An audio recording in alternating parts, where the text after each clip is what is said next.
Good morning, everyone.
Hello, everyone. You're on to Ask the Pediatricians Live. Today, Dr. Boyede will be here talking to us on newborn care, and I'm sure we're going to have a very lovely time. Okay, I'd like you to share the video if you have not shared yet. Invite your friends, tell everyone about what we're about to do today. Today's topic, like I said earlier, is newborn care. So it means you'll be able to ask any question you have whatsoever as regards your newborn. Congratulations to our new moms. We've had so many celebrations on new birth in Ask the Pediatricians. And so today is your day. You're free to ask any question you have as regards newborn. Okay, we'll invite Dr. Boyede to the show this morning. Dr. Boyede, good morning. Hi, good morning, Vera. Good morning, Haxi Pediatricians. Good morning, everyone. You are welcome to ECP Live. It's been quite a while, but it's nice for Yeah. us to be back this morning. Thank you for joining us. You are welcome. Okay, thank you. Just before we continue with the show, we'd like to ask that you share the video, invite your friends. It's good to have a full house when we start so that we don't have issues with people asking questions that we have, that Dr. Brady had already covered. So it'd be beautiful to have you come in, join us right now. You have friends who just had babies. This is one gift you want to give to them. This is we have questions from new moms, and it can be a confusing time. So today, Dr. Boyede is here to help you, help your friends, and help anyone you know. So please, we want you to invite everybody to start with us so that we don't keep repeating ourselves on the show. All right, we'll kick it off from here now. Dr. Boyede, I Yes, welcome you Vera. again. Yeah, All thank right, good. you. So, so why are we talking about newborn care today? And I think I have an idea, but I want you to share your thoughts with our viewers. Okay, thank you, Vera, for having me. And the first thing I really want to say is who is a newborn? Because sometimes people don't understand that. We usually use the technical word neonate, but we sometimes also use it interchangeably with the word newborn. So a newborn is a baby between the ages of 0 to 28. That's who a newborn is. And newborns are very important. And why we're talking about newborns, because this is the most vulnerable period of life. You know, this is the time that most babies tend to die, especially in those of us who live in developing world. And if you look at our under five mortality, globally, we said about 1 million children, we know 5 million children will die before the age of 5 years, and 25% of these That is, I'm talking of annually every year, and 25% of these are newborns. So we have about 1 million newborn deaths. I mean, so, and out of these newborn deaths as well, 75% of them will die in the first 1 week of life. You know, Wow. so and if you also put that in the first 1 week of life, two-thirds of those ones will also die in the first day of life.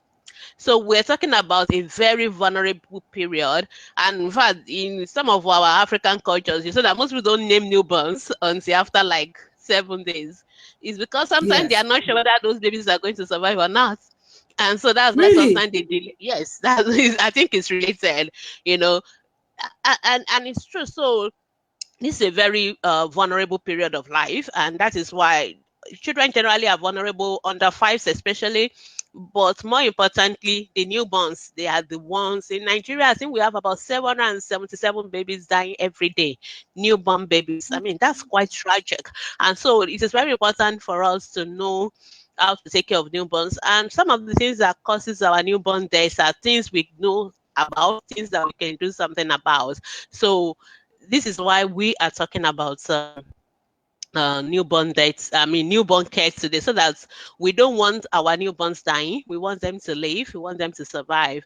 In fact, if we can prevent newborn deaths generally, we would have been preventing 25% of all under five deaths, and that's huge. So that's why we're That's you. talking about newborn today. Yeah. All right. Thank you so much, Dr. Beride. And this actually promises to be good and a beautiful show. So Yeah. the statistics you just shared is a bit unsettling, and I Yeah. must confess we really need to have this talk. So viewers, I'm sure you're here already. You may want to start asking your questions, and except Dr. Beride has something else she wants to share as regards newborn care, a general overview you want to give us before we ask questions, before they ask questions. Dr. Beride, would you want to do that, please? Yeah, thank you. I'll just say our viewers, you are free to drop your questions and then we'll take them, intermittently along the line. So I've already defined who newborns are, and I've told us why it's important that we talk about newborns because they are very vulnerable. They are at risks of dying, and what are the things that kills our newborn? They are unfortunately some of these things starts before the babies are born. So most people look at babies as okay, day zero is when they actually come out, but that baby has been existing 9 months earlier. And unfortunately, some of the things that could kill that baby in that first 1 week or first one day of life, they are things that have started happening from the womb. So we can't talk about newborn and the care of the newborn without talking about the mothers, without talking about pregnancy, without talking about pregnant mothers, without talking about the preparation that the mothers need to make while they were pregnant, because those are the things that could impact on the newborn. And apart from the mothers, we can also talk about newborn surviving or newborn being alive without talking about the care that they get in that first 1 day of life. And Yeah. that's why we talk about that babies must be delivered under with skilled health care attendants, not just, we'll get to all that later. And then there Yeah. are also some myths, or there are some beliefs that are associated with the care of newborns, and some of these things are also things that can also contribute to the death of the newborn. So these are things we would really need to talk about. But you are free to drop your comments, your questions, and I'll just take them along the line. Right now, I don't have any comments, questions, but as they come in, we'll take them. And I want to encourage our moderators, for those who are watching on our watch party, if you have questions, that you can just help us pop them to the foundation page, because that's where we'll be able to see the questions. All right. So, what are the things that kill newborns? Okay, I'm sure Vera, you are interested in knowing that. And now, Oh, obviously. I'm a bit unsettled. I feel really, really pain. yeah, And yeah. this So, is like the what happening a kills lot. newborn will vary whether depending on which part of the world that you are living.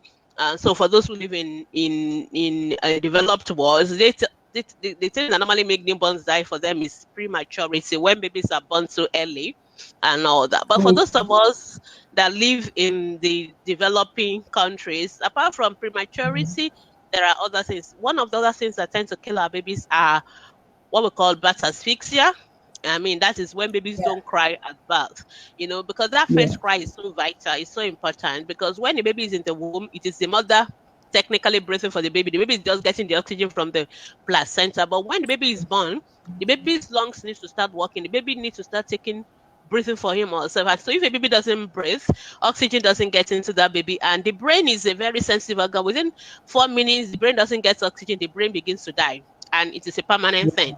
So, and Wow. some babies have it so bad that not some babies can survive, but they will have disabilities. But some babies don't even make it at all. So, birth asphyxia is one of the common top 5 causes of newborn deaths. We've talked about Okay. prematurity. When babies are born too early, anything before 37 completed weeks is what we call prematurity. But the earlier the baby is born, the riskier for that baby to die. Babies that are born before 28 weeks, especially babies that are less than 1 kilos, they are the ones that tend to have that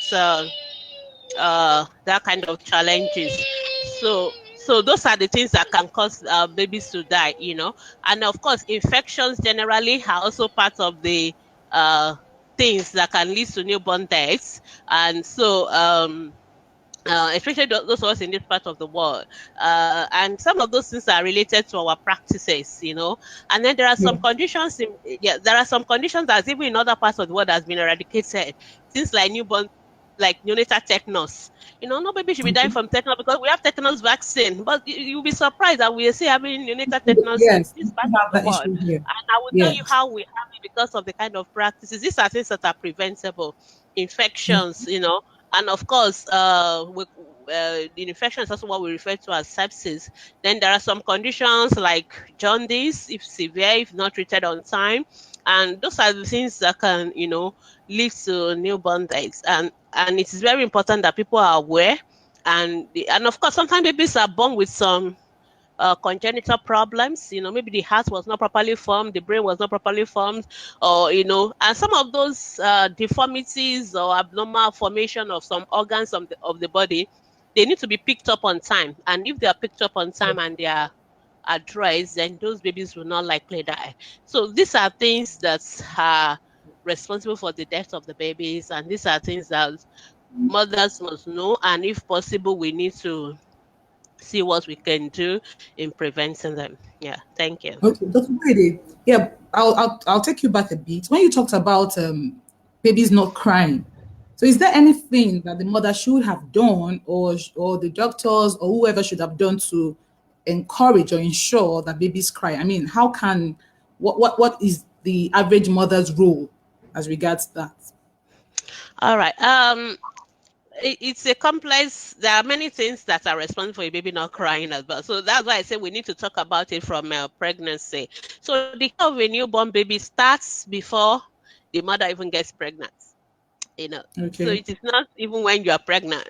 So if you are going to be pregnant and you don't want your baby to be one of the statistics of death, you need to prepare for pregnancy. Unfortunately, in some of us in the third world, people don't prepare for pregnancies. Yeah, it just happened. Yeah, that's it happened.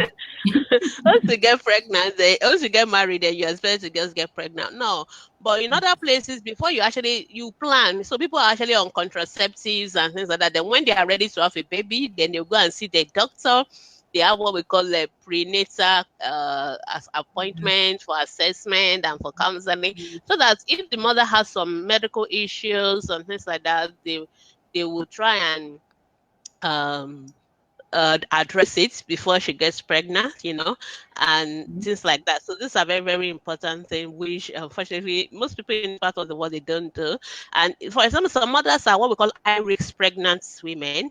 So a mother with a pre-existing medical condition, a mother with hypertension, a mother with diabetes, a mother with Yeah. sickle cell anemia, a mother who already has heart diseases, kidney diseases. These are people that when they are going to get pregnant, they are already starting on a high risk level, and the doctors need True. to know. They need to advise them. They need to monitor them. So these are things you should do before pregnancy. And women, there's a certain weight, there's a certain um eyes you must have for you to be able to take in. Some I know Let these me days get everybody that. wants to be, yeah, everybody wants to be so skinny and all that, but there's a certain weight you must have for you to carry a baby. Usually we want you to be at least 50 kilos before you get Well, pregnant. Yes, and there are ages that are also high risk ages for Yeah. pregnancy. So mothers below 18 and mothers after 35. So if you are in those age category and you want to have a baby, you need to see a doctor because you are in the high risk age group, because these are the things that can lead to such mothers, babies dying at birth. So such mothers need to see their doctor. So these are just examples of what should be done before you get pregnant. Now, after you've gotten pregnant, then you really need to make sure that you have you are registered for antenatal care. And antenatal care, people always ask us, when should we start antenatal care and all that. I know the gynecologists usually say once you have once you confirm you're pregnant, at least 8 weeks, so you can go start antenatal care. I know there are some others that are veterans. They think that they know it all. They've had two, They three don't babies, go so into 5 months. they won't even go on to That's delivery day. And the truth of the matter is that every pregnancy could be different. And so true. you could, yes, It every worked for you on pregnancy, the other one. Might not just work yes, for this. exactly. And so you need to register for antenatal. And antenatal care is not prayers, it is not anointing oil, because there are churches and You mosques just need to stay and different. Your nursing baby. homes that do antenatal care. And when they say they are going for antenatal, is they go and pray and drink holy water. I'm a Christian, Mm-hmm. so I have no problem with I prayers, understand. and but we need to know what is proper and what is not appropriate. And so you need to True. see a doctor. And what the doctor is actually doing during antenatal is to assess the risks of your pregnancy. And so they will probe you whether you are high risk pregnant or low risk, or moderate risk pregnancy. So those are the things that the doctors will do. And so there are some low risk pregnancy, even the midwives can handle that. And for the high risk pregnancy, Okay. they may need to even not only be managed by just like a general doctor, they need like a specialist, gynecologist, obstetrician to handle them. So those are the things that antenatal care. And there are some basic packages for antenatal care, so that mothers should get. So things like tetanus injection, for example, things like, for those in Yeah. Nigeria, malaria prophylactic treatment. Those are things that Yeah. they need to do. And even for uh, nutrition, counseling, all those things, they need to be sorted. Blood pressure checking, blood sugar Yes. monitoring to make Make sure the sure that mother fits. doesn't have diabetes, hypertension, things like that. Urine checking for infection, because urinary tract infection is one of the reasons mothers come up with preterm deliveries. And you remember that prematurity is one of the things that could lead to deaths of those babies. So those are the things that antenatal care should be sorting out. And they also plan deliveries. Whether can this one mother have a normal delivery, or can this mother need a cesarean section? And I Yeah. know there are lots of people listening to me. There's nothing evil, and there's nothing I'm trying to choose my words carefully. Yeah. Dr. Boy, There's they'll not say you're not human enough. No, you're not woman enough no, to have there's a nothing baby. unspiritual about having a cesarean section. I believe that So, God gave doctors wisdom, and yeah. if that's the only way you're going to have your baby, you don't have to feel Um, stigmatized. I know there are some cultures that believe that you must prove yourself as a woman. Please, you don't need to prove no. yourself to anybody. At the essence of your life and of your baby. And I said True. everybody that every delivery is a miracle. Once your mother is alive, the baby is alive. That's the most important thing for us. Some people Yeah. prove themselves they are alive, the baby is alive, because you go to church, you hear a lot of testimonies, but then the baby have a lot of, yeah, the baby have lots of medical challenges. I'm a developmental pediatrician, so I see those babies with disabilities, and True. if you can prevent it, because it's a lifelong thing. If you can prevent it, we want to prevent it. So these are the things that we need to do. So those are so delivery needs to be planned. and delivery should be under skill. You can have your delivery at home, you can have it in, but the most important thing is that it is supervised. So in other parts of the world where they are so advanced, the midwife can come to your house, the doctors can Okay. be in your house, and they will do the. But in some of Yes. our own parts of the world, we don't have that kind of facility. So you are better off delivering your baby in the hospital under the care. And the reason why you have to deliver under the a skilled healthcare professional is because sometimes things may be going fine, sometimes things become complicated, and we need True. to. But a skilled person, we know that okay, this is the point that I need True. to, you know, get somebody else help. We are not perfect people. True. Every professional has a skill set level. So there's a level Yeah. that you can handle, then there's a level that you need other professionals to take from you. And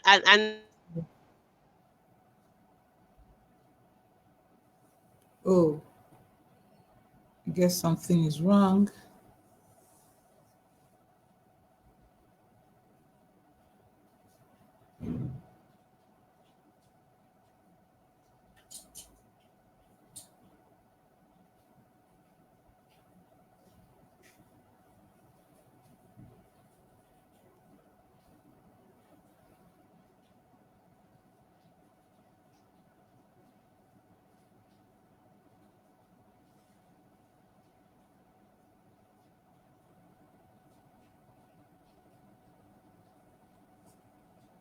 All right. Sorry. I'll just have to do something quickly to get us back on the show.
All right.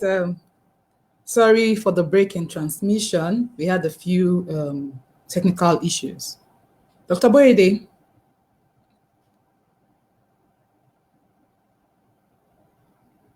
All right, good. We're very sorry. We'll continue shortly. Still stay tuned, get your friends to come back, and then we can see that you've sent some questions on the watch party. So we'll be taking them from the watch party to the live show. Dr. Boyede.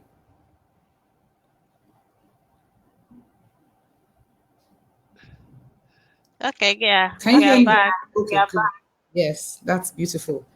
Yeah, thank you all for staying tuned. Dr. Boyede, we have some questions at the watch party. Okay. Is it okay if I just take questions from the watch party now? Yes, we can. Maybe we should just do that since okay, so Constance Chindo Chofolu is saying, good morning, doctor. What is the cause of jaundice in newborn and the cure? This is from Constance Chindo Chofolu. She's on the watch party. Yes. Thank you. Uh, just a minute. I think I'm hearing myself. Okay. So if you want to talk about jaundice, I mean, it's so complex.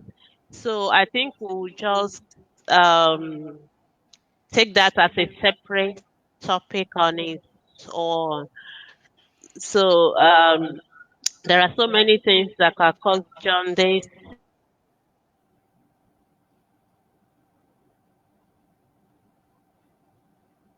Okay, I think we've lost your audio. No, we've lost your audio, Dr. Wimi.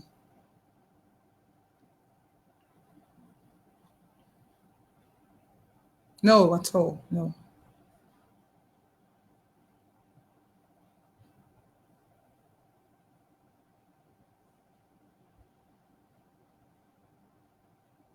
We can't hear you. Somehow we lost your audio.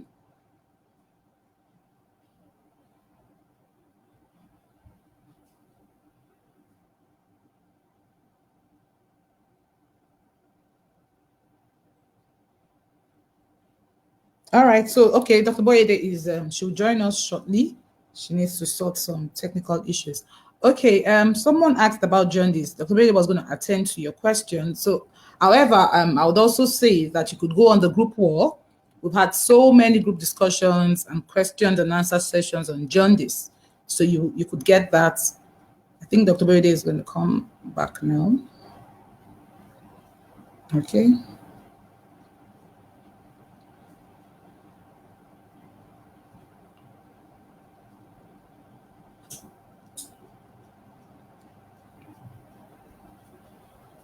No, we still can't hear you.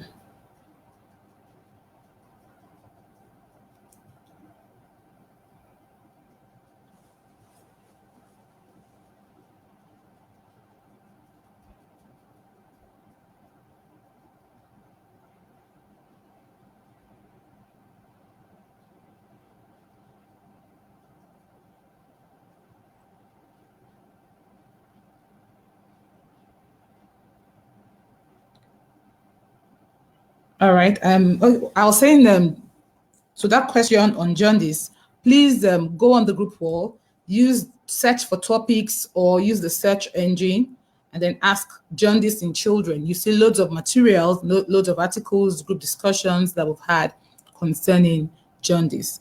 Dr. Boyede will join us shortly, but I'll just say this. Ask the Pediatricians is a Facebook group, and we have a Facebook group where our professionals have attended to loads and loads of questions for everyone. So you want to just go there, ask the pediatricians. We are over 500,000 group members. So I'm just saying that so you know which of the groups I'm actually talking about, because we have some other people who have cloned that group as well. So Hello. go there, search. You would find answers to many of your questions. But for today, we want to stay put with what we have, which is newborn care. So you may want to just ask questions related to that. Dr. Vera, Boyede, can you you're hear me back. now? Can you hear me now? Absolutely. Yes. Oh, I'm Yes, very I can. sorry for all the technical Good to have you issues back. we had Good to have you today. back. I'm Well sorry done. about that. Yeah. Okay. So I was asking a question about jaundice, and somebody is asking about the cause of jaundice, and I'm just saying that that topic is a whole topic on its Yeah. own. Number one, Actually, I've referred the person to the group anyways. okay, there are so many So causes of jaundice, and we can't just, if you take jaundice as a cause, it will say whole topic on its own. It will just take the whole day. So I think we should just leave that topic for now. But just know that yeah. it is important that newborns are checked for jaundice before they leave the hospital, and that is one of the reasons we don't discharge newborns on the first day of life. In some advanced countries where they have what they call health visitors, midwives visiting the newborn babies at home, they can check the babies at home for those for jaundice and all that. But most of us here, we don't. I mean, when I say here, I mean those of us in Nigeria and some other African countries may not have that facility. So it is important that the baby is checked for jaundice before leaving the hospital. And so most pediatricians will would not discharge your baby until the third day of life, because most of those serious jaundice would have shown up by that time. So that's one Yeah. of the important reasons. Because if jaundice itself is not a problem, but the challenge with jaundice is that if it is not treated on time, it can cause brain damage or death. So it is important that it's picked up and that it is addressed on time. So that's basically what we're talking about. Okay. All right. Well done, Dr. Meride. Thank you so much and good to have you back. Someone is asking if Fedolapo Ime Obong. She's saying, what can happen to a child that the mother did not take any medication during pregnancy? She wants to know. Well, of course, Dr. Boyede has talked about this. She says, what can happen to a child if the mother did not take any medications during pregnancy? Okay. The mother does not really need to take any medication per se during pregnancy. Most of the medications that are given to babies, mothers during pregnancy are just multivitamins and iron supplements, because anemia in the mother, I made I didn't mention that anemia in the mother is one of the things that will also lead to deaths of newborns. So we just want to make sure a mother has enough blood levels and things like that, and that is why mothers are given those blood tonic. In some places, if the mother is eating well, the blood level is okay. It's not as if it's that very compulsory, So they are not like Okay. drugs, like they are not like that fancy drugs. They are just drugs uh that help the mother's blood level and all that. So I maybe I'm not sure what your question is. So if a mother is eating well and she has enough blood level, even if she's not taking iron supplement, she'll be fine. So that's what I'm talking about. Yeah. Yeah, thank you, Dr. Brady. All right, let me just. Someone is asking a question that might not be relevant to this course. You're asking, please, doctor, can somebody who has tube blockage be pregnant?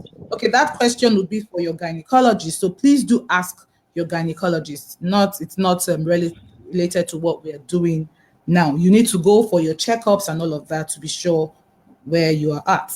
I'll take a few feedback, Dr. Borede. So we have someone says, Akin Koya, thank you, Abiodun. She says, good morning, doctor. Really appreciate your efforts.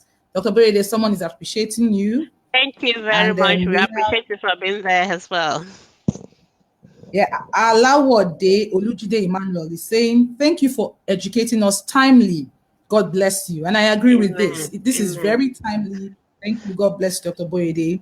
Thank you for joining STMTM says, us. well done, doctor. Blessing Oyin is saying, well done, Dr. Bemisola and Vera James. Kudos. Kudos to you, Dr. Boyede. Well done. Okay, thank you for your feedback, everyone. We're enjoying that. We're So seeing that please and we're drop saying your thank you. question as So what's your well, question?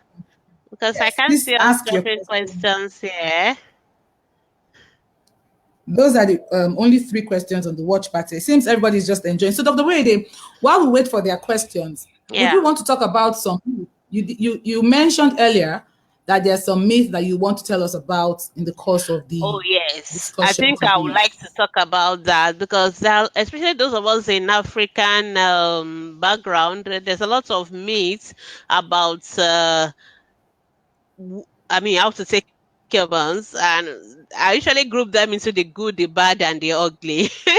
There are some of them that are okay, and we And nothing encourage is not that.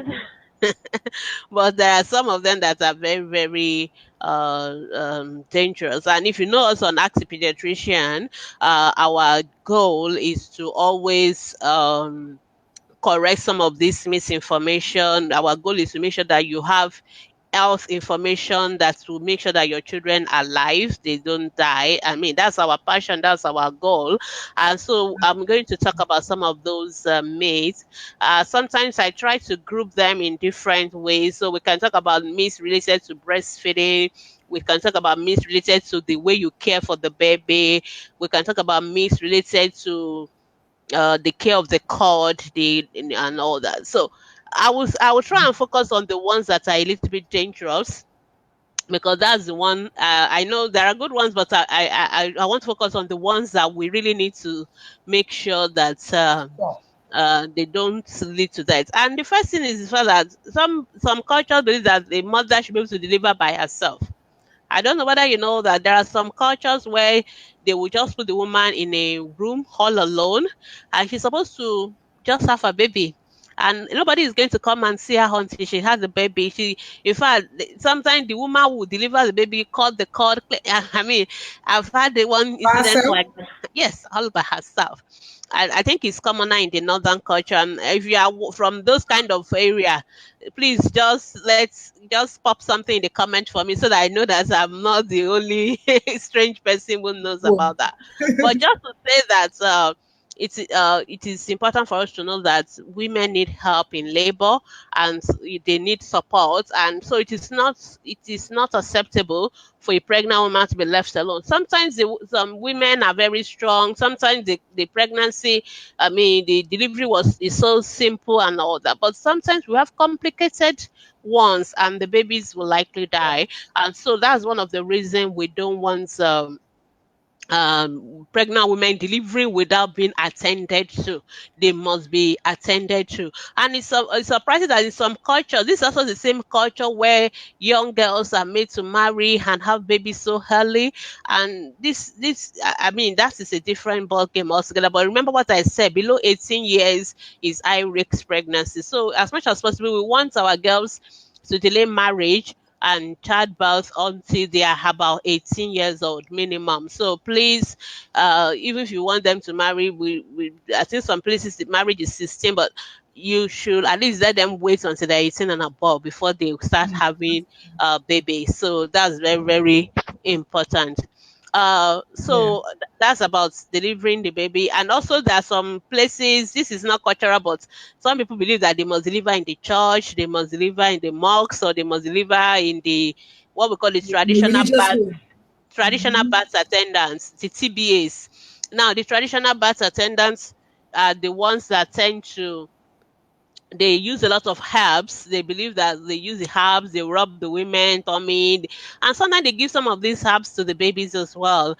And some of those herbs tends to now lead to, um, you know, it's not as if herbs are bad per se, but sometimes some of them contain other things that could be dangerous to the baby or to the health. So, and some of them, the instrument they use is the same thing they will use for everybody. Some of them don't understand the culture of sterilization and things like that. So these days we're also training them. To be fair, the government is training most of, especially if you are in some part of the country like Lagos and all that, the government try to train them on how to do clean deliveries, how to resuscitate when a baby is not breathing, what do you do, and things like that. So, but as much as possible, please deliver your babies in the hospital, not in the church, not in the mosques, not at the TBA, so that if there are problems, the baby can get immediate care. Please, and don't go and deliver with all these quack professionals in some part of the country, Nigeria. They call them auxiliary nurses and things like that. And the professional nurses are trained.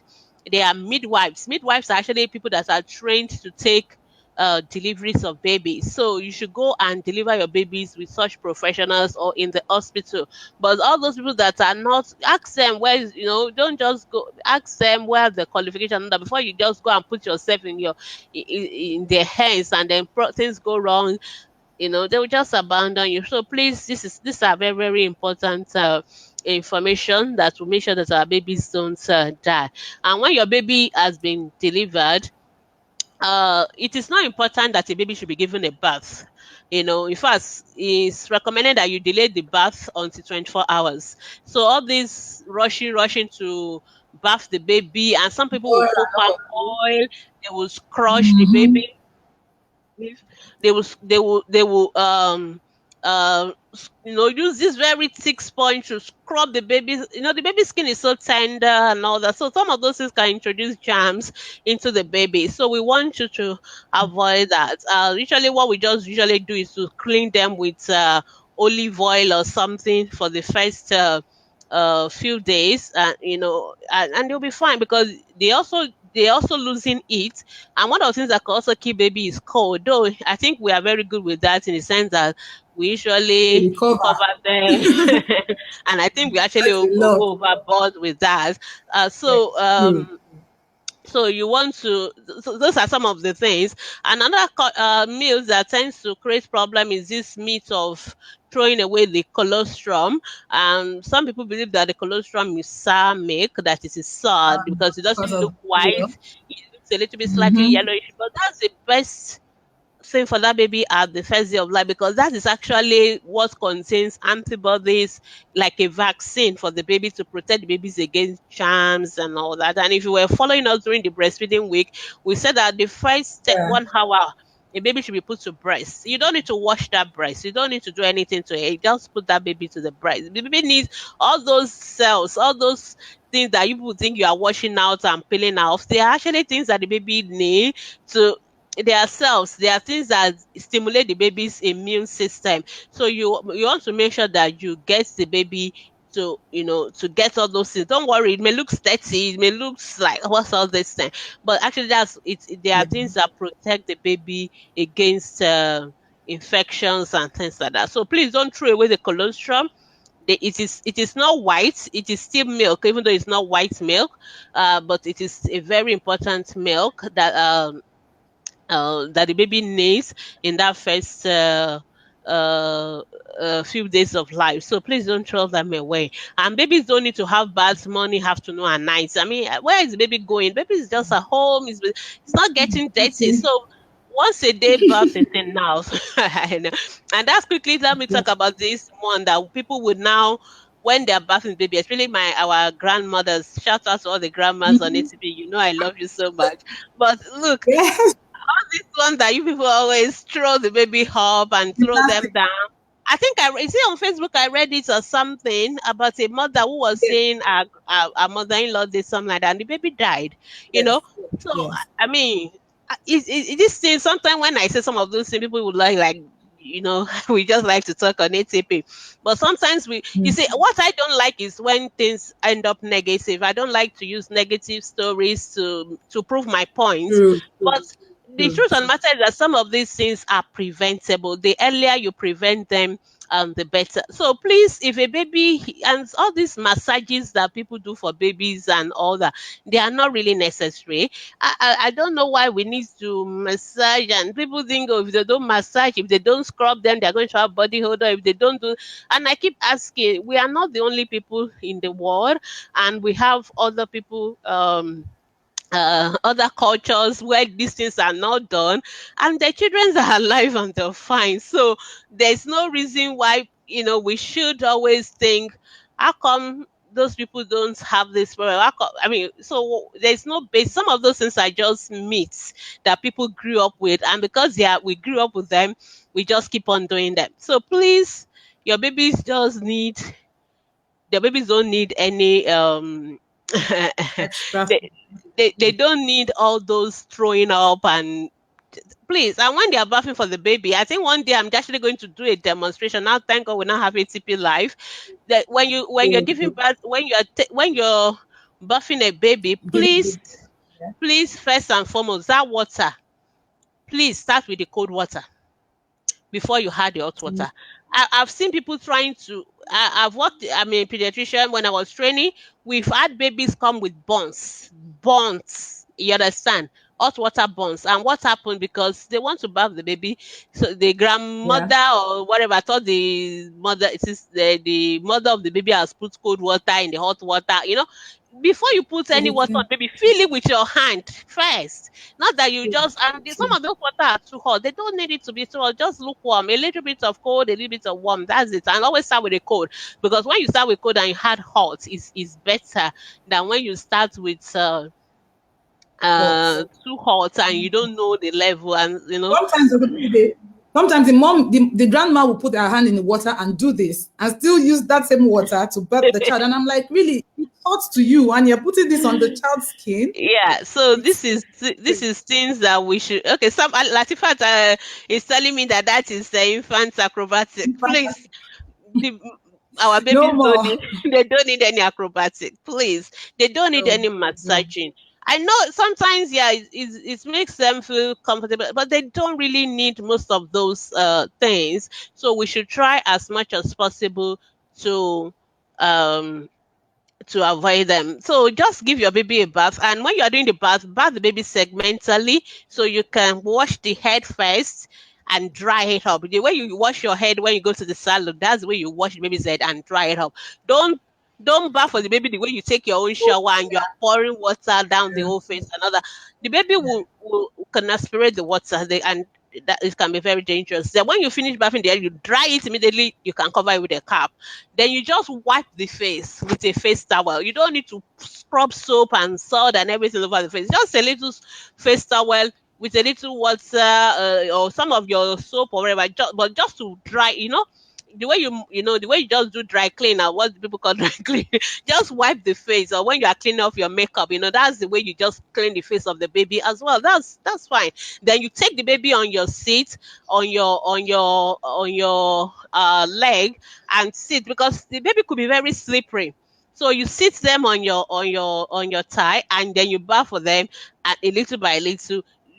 Some people put that, there's some baths that are configured that way, that when you put the baby inside the bath, you can do that, and the yeah, baby will be. But if you don't have that, if you are the typical Nigerian mom that just has the normal bowl, you may have to carry yeah. that baby. Or if it's a 3 months, when baby starts sitting like 6 months thereabout, then you can do some of those other things that you are doing. So that's how to do that. Uh, just 1 minute, please. Okay. Okay. Thank you. We're rounding off shortly. We will leave this show another few minutes because it's almost Okay. 11. Dr. Boyede, Yeah. you'll be trying to round off now. Yeah, we'll try. Yeah, I know we had some breaks, so maybe we'll just give extra time to take some of those questions because of a Okay. break. So Okay. Okay, but we just have a comment. Okay, sorry. Let me just round up the part about the bathing and all that. So that's about the okay. bath type. Then the last thing I want to say is about the cord care. Please, your baby's cord, they don't need to be massaged or mop with hot water. They don't need any bandage. They don't need anything. All you just need to do is to clean it, keep it dry. You can clean it with methylated spirit and apply, or you can apply what we call the chlorhexidine gel. So once you apply the chlorhexidine gel, or if you don't have chlorhexidine gel, you can use methylated spirit. The advantage of chlorhexidine gel is once you apply once in the morning, it will work for the whole day. You don't need to apply several times during the day. Whereas for the methylated spirit, you need to use it every um for the methylated spirit, you need to use that every often. So that's the difference between the.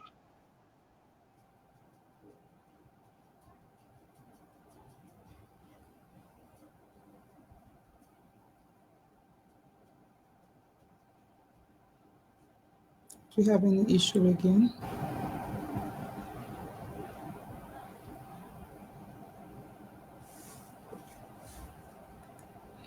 Wow, our network is a bit funny today.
Wow, it's been an eventful show this morning.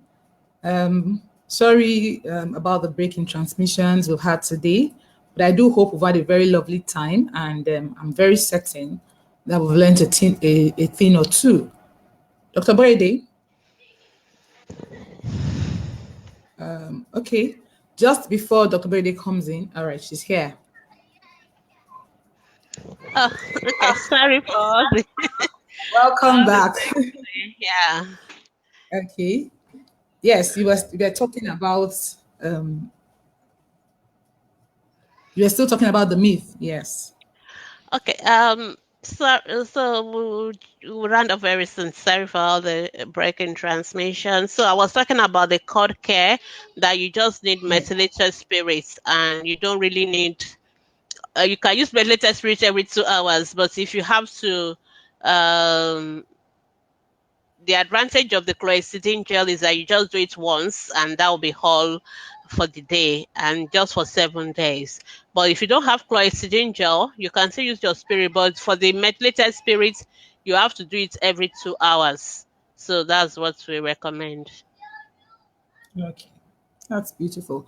All right, so Dr. Brady, you've talked about cut care and all that. How about okay, this is something you've always talked about on the group, but I just thought to bring that up again. Okay. People, newborns, moms and parents feel newborns sleep longer when they sleep tummy down. And I'm sure you've told us one time or the other that that's one of the cases for infant mortality. So you want to just talk about that a bit, just clear the air and let people know that you Okay. would always advise Yeah. yeah. Okay. So when we're talking about care of the newborn,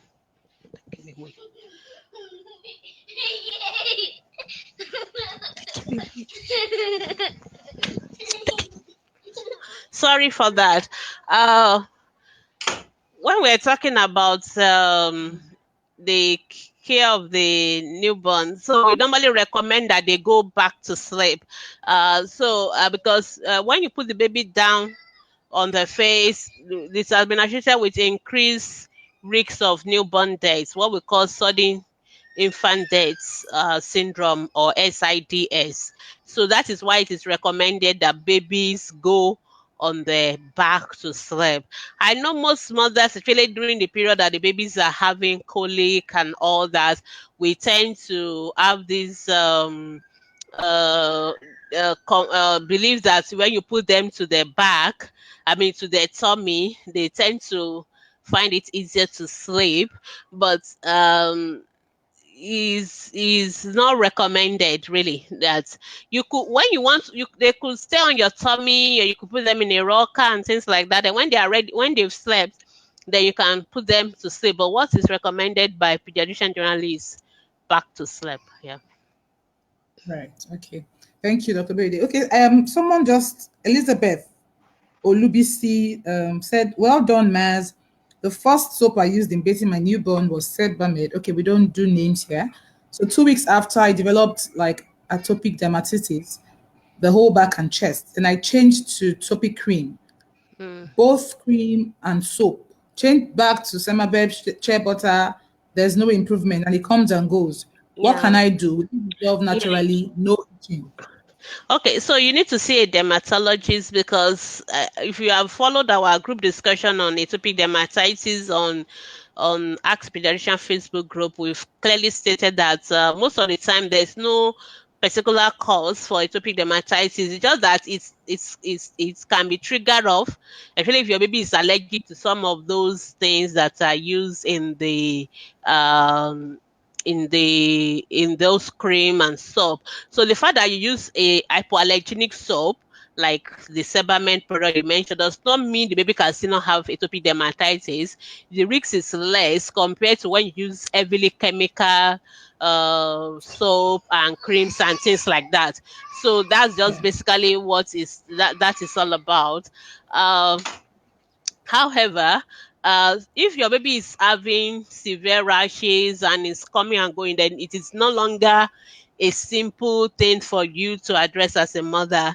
That has now become something that's a professional, usually the pediatric dermatologists we need to address. So I would recommend that you can book an appointment to see a pediatric dermatologist for further management. In some babies it could be so bad.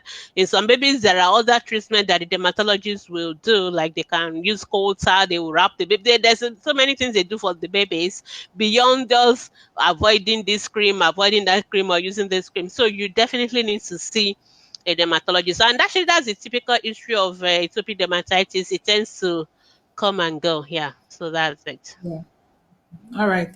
Thank you so much, Dr. Boride. We've had a good time today learning about newborn care. We've talked about lots of things, and I do hope our members have gained and learned a lot from you this morning. Yeah. Like I said earlier on to our members, you can still invite your friends to watch this video after now. You can share it on your wall after now. You find it will still remain. It's visually saved on our Facebook page. Yeah. Yes. And Just also, like earlier, okay, Vera. you can. Okay, sorry, I'll get you. You come in. You can join our group and then ask many of these questions. I can see that on the watch party, you're asking questions about your baby having cough and all of those. We've answered those questions and not particularly for today's show. So if you join our group, or if you go on the group, you search for cough, or then you look at the topic cough, you see so many things that our doctors have talked about cough.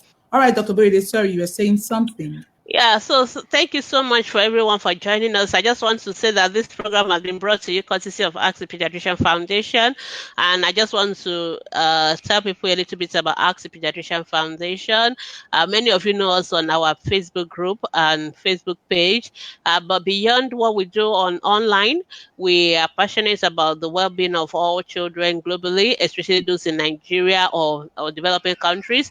And our outreach, we do what we call community medical outreaches, and our next outreach is coming up in October. Some of them maybe first of October, some on the Saturday before 29th of October and all that. So we want you to support us. We'll be having outreaches in Kwara, in in Abia State, in Ogun State, and in Abuja. So if you go to our Facebook page, you will And see Lagos as our, well. yeah, you will see how you can support our Ask the Pediatrician Foundation outreach. I'll try and see if I can put up the flyer now. Yeah, so you can see on Yeah. that page, yes, so you can support us, and we'll be very happy for you to support our Ask Pediatrician Foundation medical outreach. So you can be a volunteer, I think, but I think we've closed Close. the No, we have volunteer. closed for that Okay, one. but we will appreciate your financial support. And like I said, um if you go on our page, and you can also see on the screen right now how you can be a financial support. And if you're a corporate organization and you would like to be part of this outreach, you can kindly reach us on our email, on um, email, Okay. or we can call our phone number, and then we'll tell you how we can be partners in progress. This time around, instead of going to one community, usually we've done several communities before, but this time around we are going to reach about 5 different communities, and overall we are looking up to reaching about 5,000 children or thereabouts. And so we need a lot of money, and usually we do health education, we do nutritional assessments, we do the uh, Dental. uh, we do medical consultation, pediatric consultation, dental consultation, and treatment, free drugs, free food, entertainment for the children. So we always use it as a way of reaching the indigent communities around us. And so we really appreciate if you can be part of this. Thank you very much. All right. Thank you so much, Dr. Boride. Thank you for coming on our show today. We had fun with you. We learned a lot, and we're happy that we have someone like you helping Nigerian moms, Nigerian dads, or rather global moms and dads, and helping Yeah. indigent Nigerian children. Okay, so we'll be rounding off our show for today. Thank you, viewers, for joining in.